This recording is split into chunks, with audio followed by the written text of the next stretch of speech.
శ్రీ రమణ భాషణములు యోగి రామయ్య గారి స్వానుభవ కథనం. మహర్షి సన్నిధిలో కూర్చుంటే మనశ్శాంతి చేకూరుతుంది.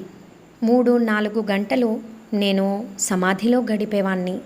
నా మనస్సు ఒక రూపాన్ని పొంది వెలుపలికి వచ్చినట్లు తోచేది. నిరంతర అభ్యాసము మరియు ధ్యానం వలన నా మనస్సు హృదయంలో ప్రవేశించి దానిలో లీనమైంది. అందుచేత మనస్సు విరామస్థానం హృదయమని గ్రహించాను. దాని ఫలితం శాంతి.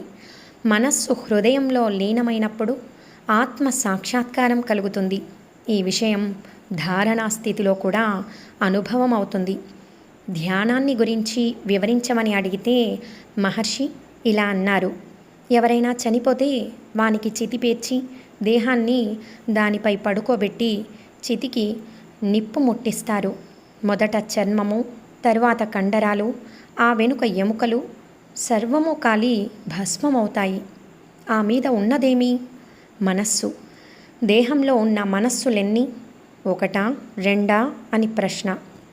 2 అయితే ప్రతివాడు నేను అంటాడే కానీ మేము అనడే. కాబట్టి ఉన్నది ఒక మనస్సే.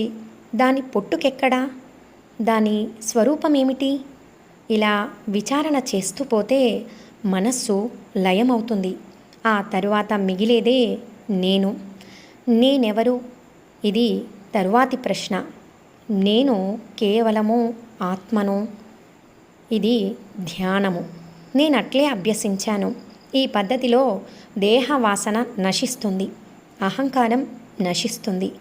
ఆత్మయే స్వయం ప్రకాశకంగా వెలుగుతుంది. మనోలయానికి యోగారూఢునితో కలిసి ఉండటం ఒక మార్గం. వారు సమాధిలో పూర్ణ ప్రజ్ఞులు. వారికి అలవోకగా సహజంగా శాశ్వతంగా ఆత్మానుభవం కలిగి ఉంటుంది.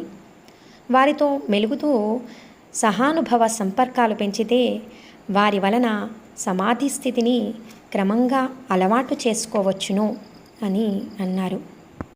ఓం నమో భగవతే శ్రీరమణాయ.